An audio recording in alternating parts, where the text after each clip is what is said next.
वो ज़ख्म जो मैं ये कहूँ कि लोग भूल रहे थे या भूलना चाह रहे थे, उसे फिर से कुरेदा गया है। एक नई बाबरी मस्जिद का ऐलान हुआ है।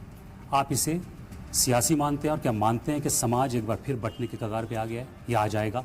जिन्होंने ऐलान किया है वो सियासी आदमी है, अपने फायदों के लिए वो धर्म का इस्तेमाल करता है।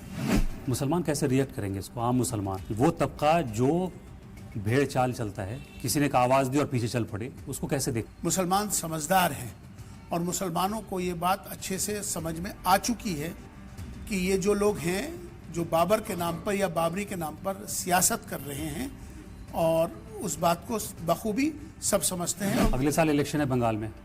आपको लगता है कि हुमायूं कबीर ने ये मस्जिद का इशू उठाकर, ख़ास तौर से उसे इमोशनल बाबरी मस्जिद जोड़कर, उस वैक्यूम को फिल करने की कोशिश की कि अच्छा ये जगह मैं हासिल कर लूँ या कोशिश कर लूँ? बिल्कुल सही बात यही है कि चूंकि वो सियासी शख्स है, जो मैंने बताया ना कि मस्जिद इबादत के लिए होती है, ना कि सियासत के लिए। खौफ है। मैं ये मानता हूँ कि अगर तहफ़्फ़ुज़, हिफाजत की गारंटी हो तो फिर कोई कुछ भी कर सकता है। आपको खौफ लग रहा है?